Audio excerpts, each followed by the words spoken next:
Baiklah, selamat malam semuanya. Saya tulis dulu pin komen detox ilmiah atau tidak. Posting, kita pin dulu. Oke, selamat malam, selamat bergabung. Ada Ibu Nitya, terima kasih sudah nonton ya. Sudah lama kita tidak bertemu, terakhir tahun lalu di Tangerang, Nelayan, pelatihan Service Excellence untuk tim Get Beauty. Terima kasih yang sudah bergabung semuanya, selamat malam.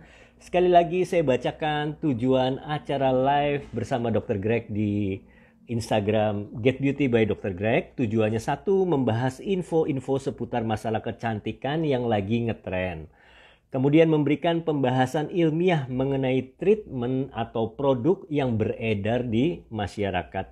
Dan yang terakhir, mensosialisasikan penggunaan skincare yang sehat, aman, dan rasional. Baik, live hari ini temanya adalah detox itu apa sih? Apakah ilmiah atau tidak? Lalu ada istilah lain juga, yaitu purging. Purging itu apa? Breakout itu apa? Ya, kita akan bahas satu-satu. Sekali lagi terima kasih yang sudah bergabung. Ada siapa? Ada Rani, ada Silviana Dewi, halo apa kabar? Ada Daniel Huta Barat, terima kasih ya. Oke, kita akan mulai. Ada Saudah juga, terima kasih sudah bergabung. Detoksifikasi. Nah, detoksifikasi apa sih maknanya? Definisinya itu apa? Detoksifikasi adalah proses netralisasi racun-racun yang ada di dalam tubuh kita. Racun ini bukan racun seperti racun tikus dan lain sebagainya begitu ya, atau racun arsenik, tapi adalah hasil metabolit. Jadi hasil metabolisme tubuh kita yang tidak dipakai, yang harus dibuang, yang harus dikeluarkan dari tubuh kita. Itu yang disebut dengan detoksifikasi ya. Jadi contoh detoksifikasi yang ilmiah adalah fungsi liver dan ginjal kita ya. Fungsi liver dan ginjal kita yaitu metabolisme zat berbahaya dan kemudian mengekskresikannya, membuang ya. Jadi kalau ada zat yang sudah tidak terpakai atau tidak berguna atau berbahaya bagi tubuh, di liver itu diikat, di metabolisme diikat ya, sehingga menjadi tidak berbahaya lagi zat tersebut ya, kemudian dibuang ya, bisa melalui feses, bisa melalui urin atau kencing begitu ya, saluran kemih, melalui ginjal. Nah itu salah satu contoh fungsi detox, yaitu liver dan ginjal. Kemudian kalau kita mengalami masalah ginjal, hemodialise. Nah ini detoksifikasi eksternal. Hemodialisa itu juga detoksifikasi.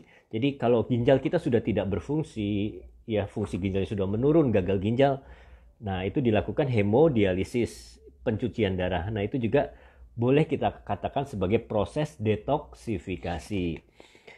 Nah yang lain apa? Contohnya kalau kita keracunan, ya keracunan beberapa zat tertentu seperti logam berat atau keracunan obat, itu kita bisa gunakan protein susu ya. Di dalam susu itu ada proteinnya kasein yang bisa mengikat logam berat begitu ya. Kemudian karbon aktif ya, karbon aktif ya, norit itu juga bisa kita katakan sebagai berfungsi sebagai detox kalau kita keracunan tentunya. Tapi tidak semua zat-zat racun bisa diikat oleh susu ataupun norit begitu. Narkoba bisa juga digunakan, ada obat namanya naloxone. Nah itu untuk detoksifikasi zat-zat narkoba begitu ya. Yang lain contohnya apa ya? Toksin. Tetanus itu kalau kita kemasukan Clostridium tetani ya, bakteri, dia mengeluarkan toksin. Nah toksin itu akan membuat kita kejang-kejang, otot kita lumpuh, kejang. Nah kita berikan serum anti tetanus. Nah serum ini juga berfungsi untuk detox ya, karena dia akan menetralisir atau mengikat toksin yang dikeluarkan oleh bakteri tersebut. Nah itu adalah istilah-istilah detoksifikasi yang ilmiah begitu ya. Ini yang ilmiah. Nah sekarang kita akan bicara detoksifikasi versi bisnis. Versi bisnis itu adalah detoksifikasi pseudoscience, bukan ilmiah, yang digunakan untuk tentunya jualan begitu ya. Baiklah, detox palsu atau pseudoscience seolah-olah ilmiah, seolah-olah benar padahal tidak begitu ya. Contohnya ada detox wajah ya, wah ini muka kamu ada banyak logamnya, banyak merkurinya, kita detox dulu. Nah, itu tidak ilmiah. Detox usus juga itu tidak ilmiah. Dulu ada ya cuci kolon ya, karena kamu di situ kulitnya sering gatel dan lain sebagainya, penyakitan, bengek, itu karena kolonnya kotor, harus dicuci dulu, kolon hidroterapi. Nah, itu juga pseudoscience ya, nanti saya akan jelaskan, atau mungkin moga-moga saya bisa jelaskan ya, kalau mau tanya silahkan.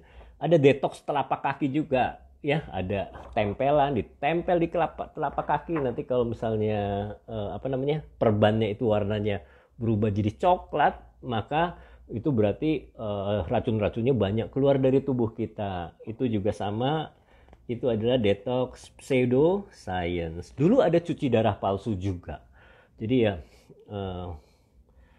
untuk mengeluarkan racun-racun, darah kita dikeluarin dan lain sebagainya begitu ya.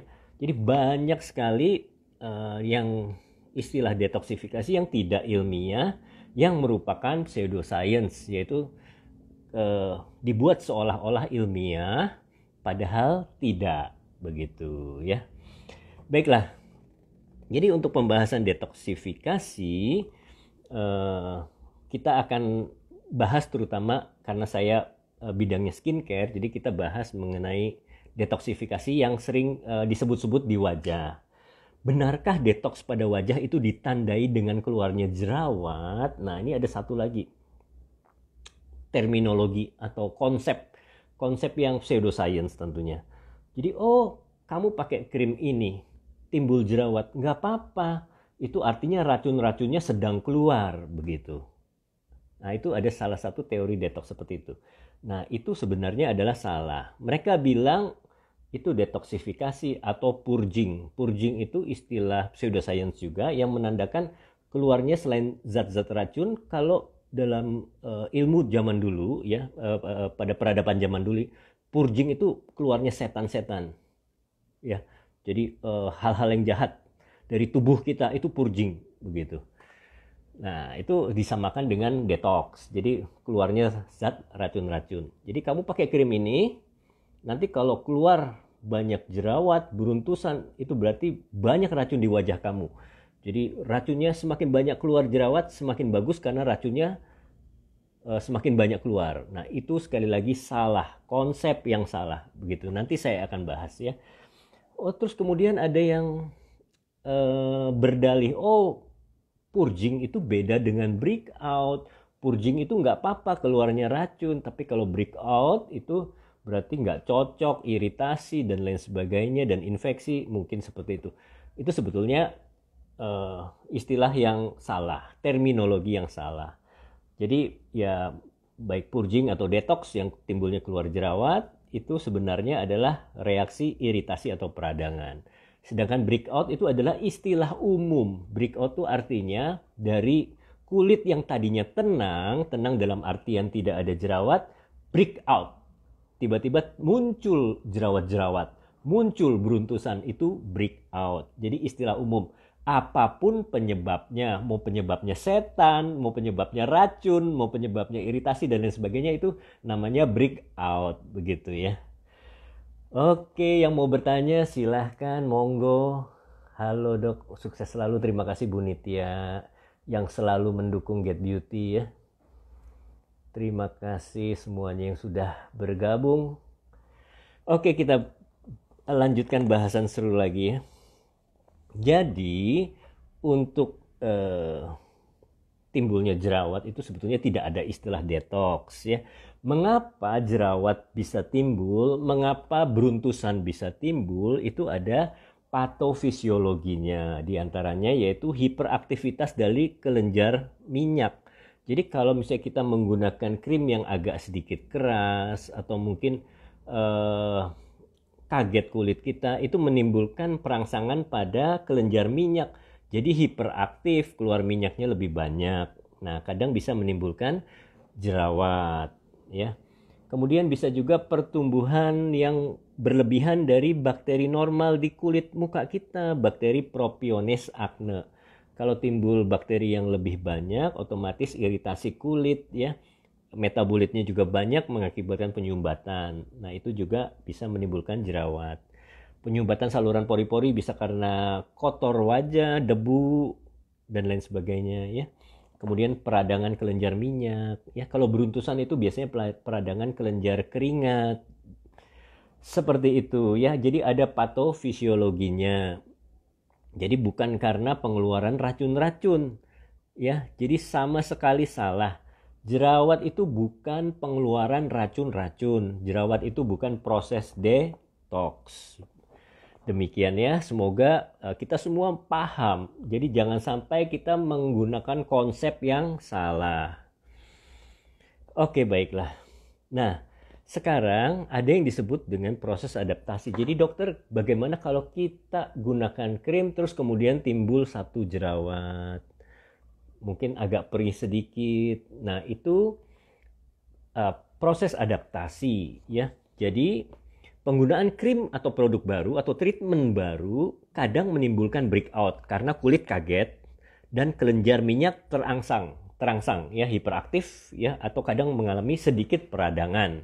Nah, akibatnya timbul jerawat. Kalau timbul jerawatnya cuma 1-2 dan tidak meradang parah, itu normal, tidak apa-apa, begitu ya. Jadi jangan dibilang purging, begitu. Itu karena memang proses adaptasi kulit, begitu ya. Oke, setuju ya. Nah, bagaimana caranya kita tahu ini produk cocok atau tidak sama kulit kita? Kalau peradangannya parah, menimbulkan jerawatnya banyak sekali, nah itu nggak cocok. Stop penggunaannya. Ya, jangan sampai kita ditipu oleh sales, ya. Oh, itu katanya semakin banyak keluar jerawat itu semakin bagus, begitu. Racun-racunnya semakin banyak keluar. Itu tidak benar. Harus di stop produk tersebut. Kemudian kalau proses timbulnya jerawat atau beruntusan itu terus-menerus lebih dari 2 minggu, itu juga harus di stop, harus dievaluasi. Ya, kalau terjadi peradangan parah, kulitnya mengalami peradangan dermatitis yang cukup hebat, kita harus konsul ke dokter, ya. Nanti kita lihat bagaimana, ya. Tentunya krim-krim atau produk-produk yang tidak cocok yang mengakibat iritasi harus di stop sesegera mungkin, begitu.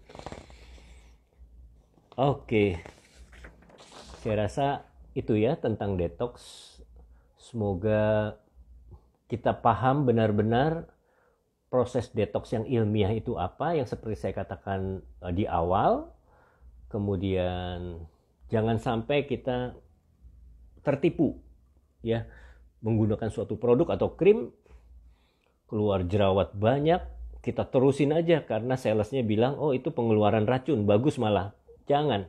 Karena apa? Karena komplikasinya lebih bahaya. Bisa infeksi, ya, timbul nanah, bisa abses juga, bahkan bekasnya itu yang susah hilang, ya. Kalau sampai jerawat atau beruntusannya itu meradang parah, pasti berbekas, ya. Timbul flek juga, PIH, post inflammatory hiperpigmentasi, ya. Kemudian juga bisa scar, timbul bopeng juga. Oke ya. Nah, ada yang tanya itu, jika salah pemakaian krim dan akhirnya muka detox, apakah itu berbahaya, dok? Nah, itu dia tadi, ya. Jadi nggak ada istilah muka detox, yang ada adalah iritasi, ya. Jadi karena penggunaan krim tersebut kulit kita mengalami iritasi, peradangan hebat, bisa komplikasi infeksi. Nah, itu yang berbahaya. Jadi harus segera di stop. Kemudian ada yang tanya juga, bagaimana cara membedakan skincare ini lagi proses detox atau produk ini nggak cocok di wajah kita? Ya udah, itu seperti yang saya katakan tadi. Kalau timbul cuma 1-2 jerat, itu proses adaptasi, bukan detox, ya. Nggak apa-apa, cuma peri-peri sedikit itu nggak apa-apa. Tapi kalau sampai meradang hebat, timbul jerawatnya besar-besar, ya, kemudian banyak, segera stop. Karena itu pasti tidak cocok, bisa alergi, bisa juga karena memang produknya terlalu iritatif. Kemudian ada yang tanya lagi, cara mengatasi jerawat bagaimana yang diakibatkan oleh perubahan cuaca karena kulit kita sensitif. Nah, kalau kulit kita sensitif, kita harus hati-hati. Kalau perubahan cuaca tentunya kita ya hindari cuaca yang ekstrim. Misalnya panas banget ya kita pakai payung kalau keluar ya. Kemudian ya itu cuaca yang ekstrim harus kita hindari begitu ya. Kulit yang sensitif kita jangan pakai produk-produk yang terlalu keras. Ya, peeling segala yang macam-macam yang sifatnya invasif itu sebaiknya kita hindari. Gunakan produk yang soft, yang cocok di kulit kita. Begitu. Setuju ya? Oke, kemudian ada pertanyaan lagi, gimana tanggapan dokter soal krim steroid yang sekarang marak saat ini? Nah, penggunaan krim steroid itu harus dengan petunjuk dokter. Harus dimonitor oleh dokter ya. Jadi steroid itu digunakan untuk membantu mengatasi peradangan kulit. Jadi penggunaan yang salah, penyalahgunaan krim steroid akan mengakibatkan bisa akne steroid ya, rosacea steroid, kulit menjadi semakin sensitif, kemudian bisa timbul jerawat juga, akne rosacea ya, akne steroid, kemudian kulit jadi tipis yaitu ya timbul teleangiektasis. Oleh sebab itu dan tentunya bisa rebound kalau dihentikan tiba-tiba. Oleh sebab itu penggunaan krim yang mengandung steroid harus konsultasi dengan dokter, gitu ya. Terima kasih yang sudah menonton di sini cukup banyak sekali ya. Ya, oke. Jadi demikian penjelasan saya tentang detoksifikasi. Jadi banyak istilah yang digunakan di dalam bisnis ya. Sejauh itu tidak membahayakan tidak apa-apa. Tapi ini saya underlying garis bawahi yang proses detox ini karena banyak korban begitu ya. Korbannya bagaimana? Korbannya itu jadi dibilang produk ini nggak apa-apa dipakai terus meskipun timbul jerawat, meskipun muka merah, meradang, infeksi, bernanah, lanjut terus karena itu racun-racun keluar. Itu salah sama sekali dan itu akan merugikan kita semua tentunya ya. Jadi infeksi tambah parah, komplikasi, bahaya infeksi, kemudian tentu bekasnya itu ya bisa flek, timbul flek, bisa juga scar, bopeng-bopeng begitu ya. Oke, jadi terima kasih kepada teman-teman semua yang sudah mendengarkan live bersama saya Dr. Gregory Budiman. Semoga ini memberikan manfaat yang banyak buat kita, bisa di-share kepada teman-teman tentang kebenaran ini ya. Jadi istilah detox itu it's okay dipakai, nggak apa-apa, mau pakai facial detox dan lain sebagainya, asal jangan sampai merugikan konsumen. Walaupun itu tidak ilmiah, asal tidak merugikan konsumen masih nggak apa-apa, masih boleh, masih ditolerir. Tapi kalau sampai merugikan konsumen itu yang tidak boleh, yang berbahaya.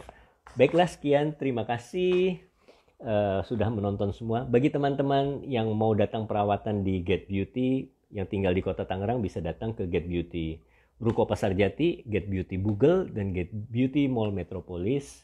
Dan kita juga ada rekanan di Tangerang, mitra di Sangiang, mitra di Dadap. Sangiang ada banyak ya, ada 3 Get Beauty di situ ya. Baiklah, kemudian di tempat lain juga nanti bisa DM saya, misalkan Anda tinggal di kota mungkin Pontianak, ya di situ ada Bugar Beauty, kemudian di Medan ya, dan lain sebagainya, silahkan DM saya. Oke, terima kasih semuanya. Sampai jumpa. Semoga live ini bermanfaat buat kita semua. Bye-bye.